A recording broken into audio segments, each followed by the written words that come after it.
بسم اللہ الرحمن الرحیم۔ کیا تم نے یہ سمجھ رکھا ہے کہ یوں ہی جنت میں چلے جاؤ گے، حالانکہ ابھی اللہ نے یہ تو دیکھا ہی نہیں کہ تم میں کون وہ لوگ ہیں جو اس کی راہ میں جانیں لڑانے والے اور اس کی خاطر صبر کرنے والے ہیں۔ تم تو موت کی تمنائیں کر رہے تھے، مگر یہ اس وقت کی بات تھی جب موت سامنے نہ آئی تھی۔ لو اب وہ تمہارے سامنے آ گئی اور تم نے اسے آنکھوں دیکھ لیا۔ محمد صلی اللہ علیہ وآلہ وسلم اس کے سوا کچھ نہیں کہ بس ایک رسول ہیں۔ ان سے پہلے اور رسول بھی گزر چکے ہیں، پھر کیا اگر وہ مر جائیں یا قتل کر دیے جائیں تو تم لوگ الٹے پاؤں پھر جاؤ گے۔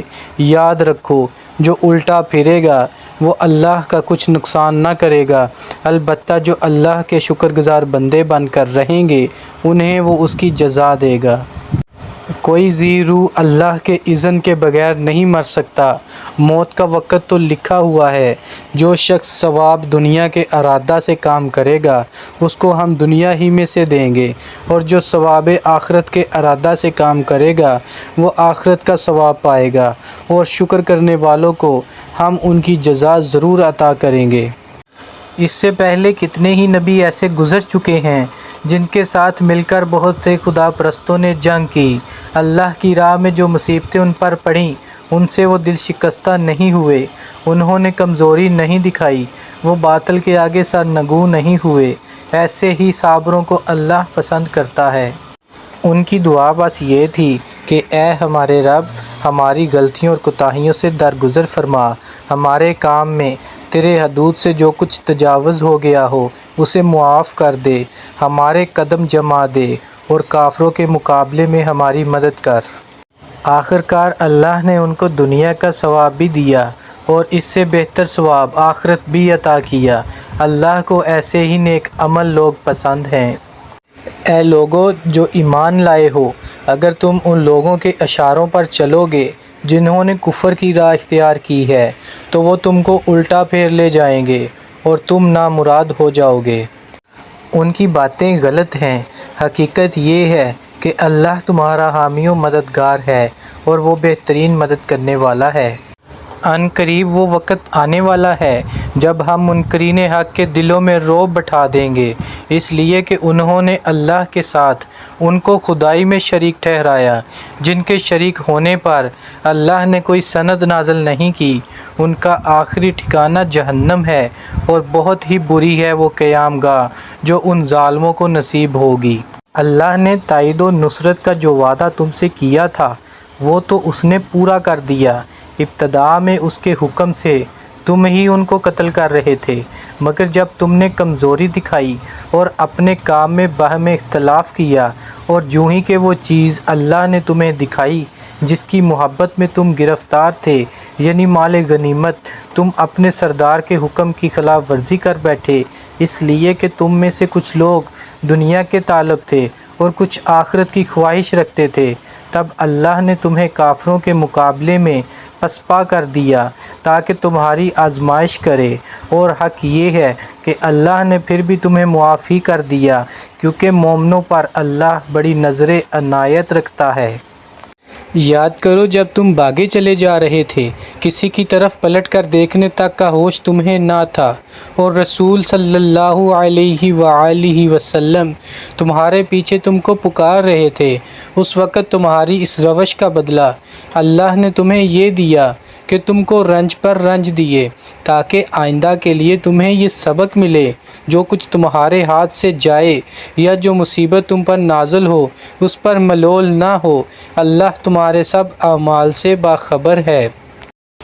اس غم کے بعد پھر اللہ نے تم میں سے کچھ لوگوں پر ایسی اطمینان کی سی حالت طاری کر دی کہ وہ اونگنے لگے، مگر ایک دوسرا گروہ جس کے لیے ساری اہمیت بس اپنے مفاد ہی کی تھی، اللہ کے متعلق طرح طرح کے جاہلانہ گمان کرنے لگا جو سراسر خلاف حق تھے۔ یہ لوگ اب کہتے ہیں کہ اس کام کے چلانے میں ہمارا بھی کوئی حصہ ہے۔ ان سے کہو کسی کا کوئی حصہ نہیں، اس کام کے سارے اختیارات اللہ کے ہاتھ میں ہیں۔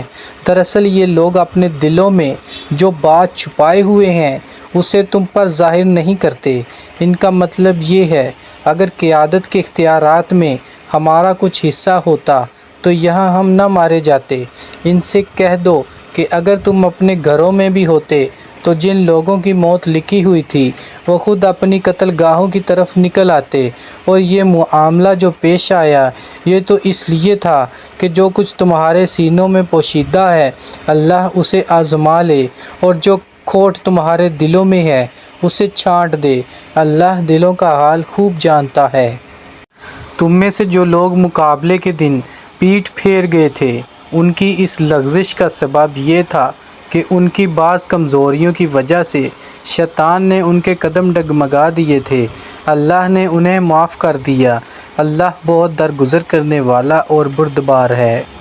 اے لوگو جو ایمان لائے ہو، کافروں کی سی باتیں نہ کرو جن کے عزیز و اقارب اگر کبھی سفر پر جاتے ہیں یا جنگ میں شریک ہوتے ہیں اور وہاں کسی حادثہ سے دوچار ہو جاتے ہیں تو وہ کہتے ہیں کہ اگر وہ ہمارے پاس ہوتے تو نہ مارے جاتے اور نہ قتل ہوتے۔ اللہ اس قسم کی باتوں کو ان کے دلوں میں حسرت و اندوہ کا سبب بنا دیتا ہے، ورنہ دراصل مارنے اور جلانے والا تو اللہ ہی ہے اور تمہاری حرکات پر وہی نگراں ہے۔ اگر تم اللہ کی راہ میں مارے جاؤ یا مر جاؤ تو اللہ کی جو رحمت اور بخشش تمہارے حصے میں آئے گی وہ ان ساری چیزوں سے زیادہ بہتر ہے جنہیں یہ لوگ جمع کرتے ہیں۔ اور خواہ تم مرو یا مارے جاؤ، بہرحال تم سب کو سمٹ کر جانا اللہ ہی کی طرف ہے۔ اے پیغمبر صلی اللہ علیہ وآلہ وسلم، یہ اللہ کی بڑی رحمت ہے کہ تم ان لوگوں کے لیے بہت نرم مزاج واقع ہوئے ہو، ورنہ اگر کہیں تم تند خو اور سنگ دل ہوتے تو یہ سب تمہارے گرد و پیش سے چھٹ جاتے۔ ان کے قصور معاف کر دو، ان کے حق میں دعائے مغفرت کرو اور دین کے کام میں ان کو بھی شریک مشورہ رکھو۔ پھر جب تمہارا عزم کسی رائے پر مستحکم ہو جائے تو اللہ پر بھروسہ کرو۔ اللہ کو وہ لوگ پسند ہیں جو اس کے بھروسے پر کام کرتے ہیں۔ اللہ تمہاری مدد پر ہو تو کوئی طاقت تم پر غالب آنے والی نہیں، اور وہ تمہیں چھوڑ دے تو اس کے بعد کون ہے جو تمہاری مدد کر سکتا ہو؟ بس جو سچے مومن ہیں ان کو اللہ ہی پر بھروسہ رکھنا چاہیے۔ کسی نبی کا یہ کام نہیں ہو سکتا کہ وہ خیانت کر جائے، اور جو کوئی خیانت کرے تو وہ اپنی خیانت سمیت قیامت کے روز حاضر ہو جائے گا۔ پھر ہر متنفس کو اس کی کمائی کا پورا بدلہ مل جائے گا اور کسی پر کچھ ظلم نہ ہوگا۔ بھلا یہ کیسے ہو سکتا ہے کہ جو شخص ہمیشہ اللہ کی رضا پر چلنے والا ہو وہ اس شخص کے سے کام کرے جو اللہ کے غضب میں گر گیا ہو اور جس کا آخری ٹھکانہ جہنم ہو جو بدترین ٹھکانہ ہے۔ اللہ کے نزدیک دونوں قسم کے آدمیوں میں بدرجہ فرق ہے، اور اللہ سب کے اعمال پر نظر رکھتا ہے۔ در حقیقت اہل ایمان پر تو اللہ نے یہ بہت بڑا احسان کیا ہے کہ ان کے درمیان خود انہی میں سے ایک ایسا پیغمبر اٹھایا جو اس کی آیات انہیں سناتا ہے، ان کی زندگیوں کو سنوارتا اور ان کو کتاب اور دانائی کی تعلیم دیتا ہے، حالانکہ اس سے پہلے یہی لوگ سری گمراہیوں میں پڑے ہوئے تھے۔ اور یہ تمہارا کیا حال ہے کہ جب تم پر مصیبت آ پڑی تو تم کہنے لگے یہ کہاں سے آئی، حالانکہ جنگ بدر میں اس سے 2 گنی مصیبت تمہارے ہاتھوں فریق مخالف پر پڑ چکی ہے۔ اے نبی صلی اللہ علیہ وآلہ وسلم، ان سے کہو یہ مصیبت تمہاری اپنی لائی ہوئی ہے، اللہ ہر چیز پر قادر ہے۔ جو نقصان لڑائی کے دن تمہیں پہنچا وہ اللہ کے اذن سے تھا، اور اس لیے تھا کہ اللہ دیکھ لے تم میں سے مومن کون ہیں اور منافق کون۔ وہ منافق کہ جب ان سے کہا گیا آؤ اللہ کی راہ میں جنگ کرو یا کم از کم اپنے شہر کی مدافعت ہی کرو، تو کہنے لگے اگر ہمیں علم ہوتا کہ آج جنگ ہوگی تو ہم ضرور ساتھ چلتے۔ یہ بات جب وہ کہہ رہے تھے اس وقت وہ ایمان کی نسبت کفر سے زیادہ قریب تھے۔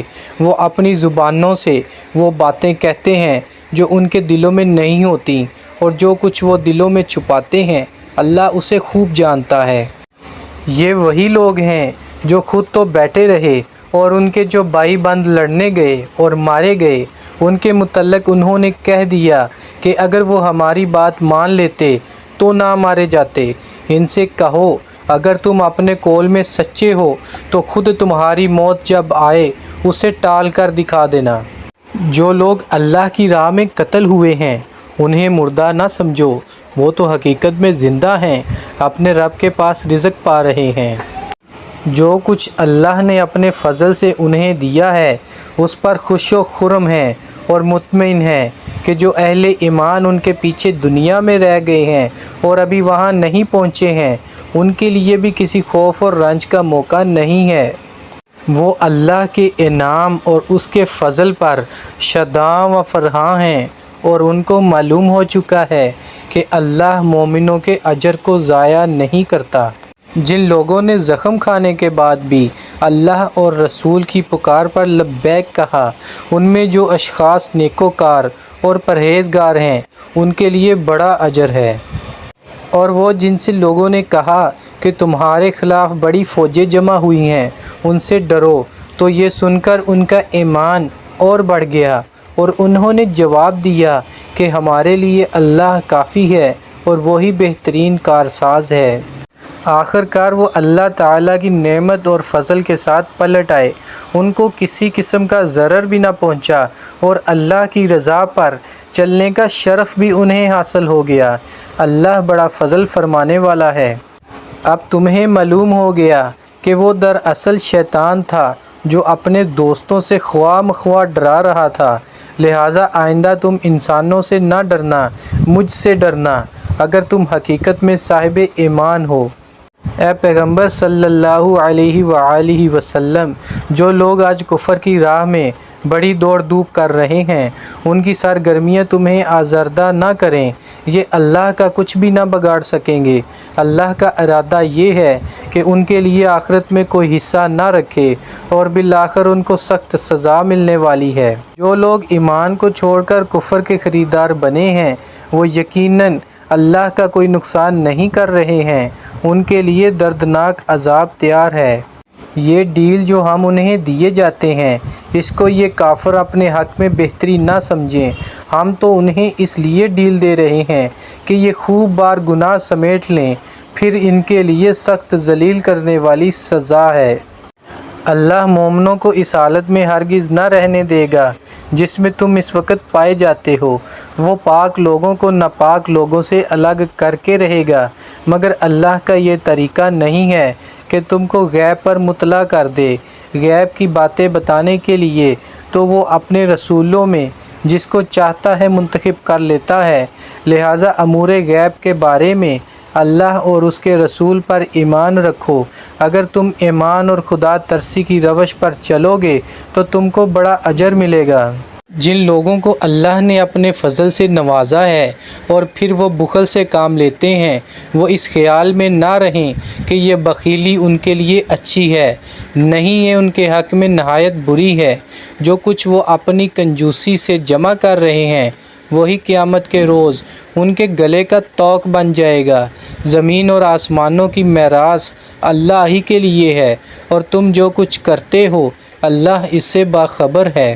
اللہ نے ان لوگوں کا قول سنا جو کہتے ہیں کہ اللہ فقیر ہے اور ہم غنی ہیں، ان کی یہ باتیں بھی ہم لکھ لیں گے، اور اس سے پہلے جو وہ پیغمبروں کو ناحق کو قتل کرتے رہے ہیں وہ بھی ان کے نامہ اعمال میں ثبت ہے۔ جب فیصلے کا وقت آئے گا اس وقت ہم ان سے کہیں گے لو اب عذاب جہنم کا مزہ چکھو، یہ تمہارے اپنے ہاتھوں کی کمائی ہے، اللہ اپنے بندوں کے لیے ظالم نہیں ہے۔ جو لوگ کہتے ہیں اللہ نے ہم کو ہدایت کر دی ہے کہ ہم کسی کو رسول تسلیم نہ کریں جب تک وہ ہمارے سامنے ایسی قربانی نہ کرے جسے غیب سے آ کر آگ کھا لے، ان سے کہو تمہارے پاس مجھ سے پہلے بہت سے رسول آ چکے ہیں جو بہت سی روشن نشانیاں لائے تھے، اور وہ نشانی بھی لائے تھے جس کا تم ذکر کرتے ہو، پھر اگر ایمان لانے کے لیے یہ شرط پیش کرنے میں تم سچے ہو تو ان رسولوں کو تم نے کیوں قتل کیا؟